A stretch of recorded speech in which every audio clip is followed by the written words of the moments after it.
'Twas the night before Christmas, and all through the house everything was quiet. And that was exactly what Captain Ethan Allen Hitchcock wanted, and expected. But then there arose such a clatter, and Captain Ethan Allen Hitchcock was not the kind of man you wanted coming round to see what was the matter. And the matter now seems like a laughing matter. But at the time, on Christmas Eve of 1826, it was a very serious matter indeed. One that would carry on into the next day, result in fistfights, destruction of property, gunfire, several arrests, and at least one person falling or jumping out a window. It would go down as one of the strangest stories in the annals of American military history. A Christmas Eve party that got way out of control and would be known forevermore as the Eggnog Riot. I'm Brian Earl. This is Christmas Past.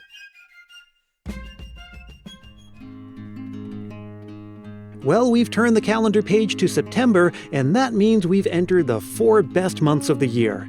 All the ones that end in the letters B-E-R, which is why we know them as the Burr months. Maybe it's still summery hot where you are, just like it is here in California, but it won't be long before there's a nip in the air, pumpkin spice everything all around, and a keen awareness that Christmas is just about 100 days away.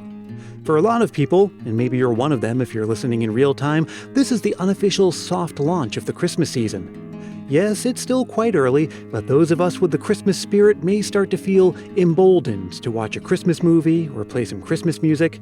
After all, the Christmas items will be appearing on some store shelves as early as the end of this month. And soon after that, everyone's favorite cable network will start showing Christmas movies more regularly, and then the countdown is on for real.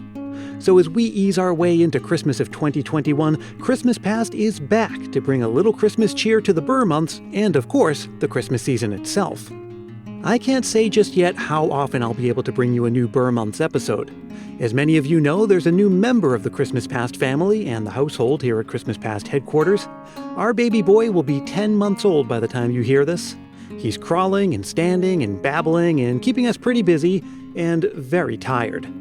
But I promise to do the very best I can, and rest assured I've got another great season of backstories to your favorite Christmas traditions lined up for the time between Thanksgiving and Christmas Day, just like always.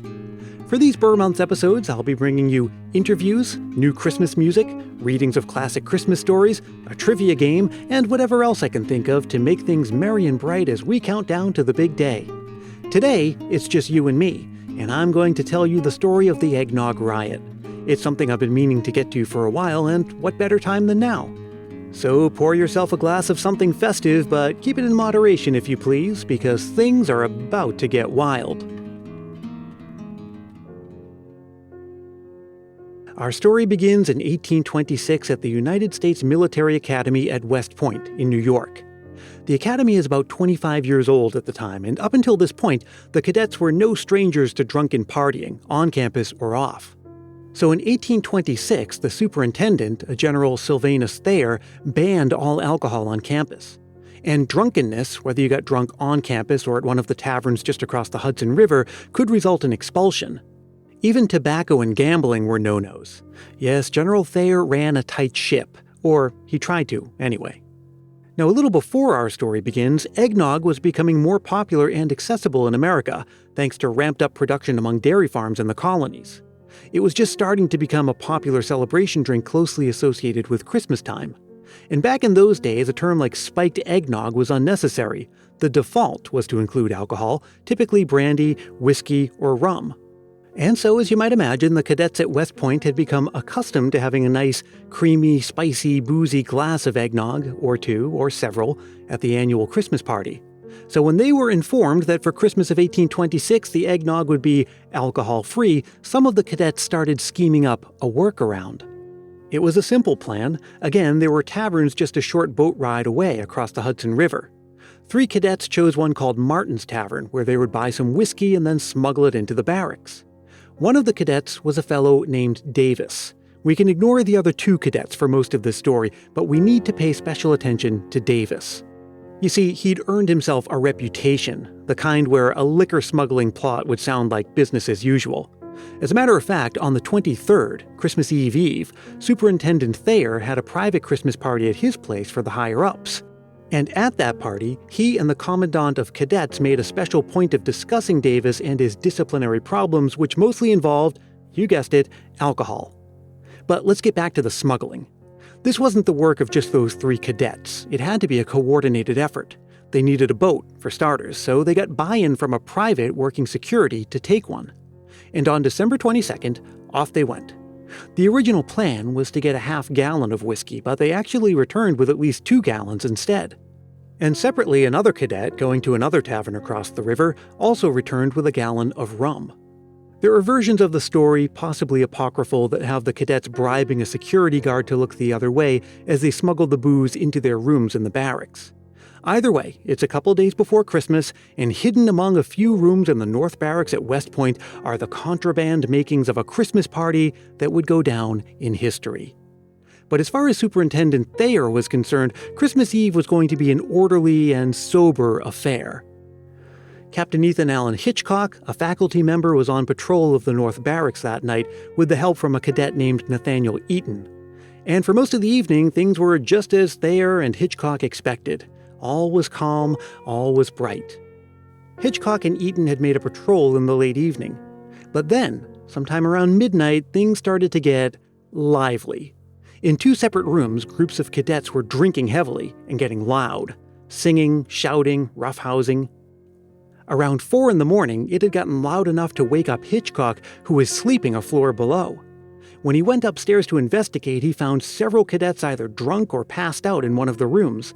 He gave everyone a stern talking to and ordered people back to their rooms. And, thinking that was that, he went back to bed. Hitchcock still had no idea that there was another party going on in another room. The drunken cadets in the first room were in no mood to receive a lecture or to have their party broken up. So after Hitchcock left, several of them hatched a plan to mess with Hitchcock. They'd knock on his door and run away, and this happened several times. And one of those times, while Hitchcock was searching for a culprit, he saw our boy Davis heading into another room, which just happened to be that second room where the other party was taking place. Hitchcock tried to break up that party too. He sent several of the cadets, including Davis, back to their rooms. He gave everyone another stern lecture and eventually left. It would seem that at this point, Davis actually did go back to his room and conked out in bed. It was 4:30 in the morning after a night of heavy drinking, so we do know that he wasn't an instigator for what happened next. Remember, up till now, all of this had just been an illegal and loud party. And again, all of that was bad enough. Everyone involved could have been expelled for what they'd already done. But what happened next was big. This was when a small group of cadets put the riot in Eggnog Riot. Around this time, some of the rowdiness had spread to the South Barracks. The patrolling officer there, Lieutenant William Thornton, got involved, but he was attacked and knocked out cold by one of the cadets. Hitchcock started making arrests, but already several windows had been broken. Again, some accounts had cadets jumping or falling out of those windows. There was other property destruction, banisters torn off, furniture broken, shards of dishware all over the place. Things were really spinning out of control. Hitchcock returned to his room at one point only to have 3 cadets attack his door, and one of them fired a shot into Hitchcock's room. Somehow, amidst all of this, some of the drunken cadets got it into their heads that Hitchcock was planning to bring in the bombardiers to break things up. And that only caused them to head back into their rooms and take up arms and barricade themselves. By 6 a.m., the rowdiness was starting to die down, or at least be contained. Several of the cadets who weren't involved in any of the drinking and rioting were helping to restore order. But still, by the sound of reveille at 6:05, the incident was still underway. Many of the cadets showed up for formation barefoot, torn uniforms, still drunk from the night before. It wasn't until after breakfast on that Christmas morning when order was completely restored. But the story doesn't end there. In the days that followed, it was determined that of the 250 cadets enrolled at Westpoint at the time, 70 had taken part in the riot. Several, including our friend Davis, were placed under house arrest, and an official court inquiry began. 19 cadets were identified as the ringleaders, who were then court-martialed. The matter even made it to the desk of President John Quincy Adams, who actually got involved in the court-martial verdicts. 17 cadets were either expelled or suspended. And somehow, even though he was a known troublemaker and one of the criminal masterminds behind the smuggling plot, Davis had no charges filed and saw no major consequences for his involvement. And we can only wonder just how things might have turned out differently for Davis, and possibly even American history itself, if he had been expelled. Because our boy Davis was Jefferson Davis, who would later go on to become Secretary of Defense under President Franklin Pierce, although the title was Secretary of War back then, and then a House Representative for Mississippi, and then, starting in 1861, the President of the Confederate States. There's a coda to this story, partly because of the events of December 24th and 25th of 1826.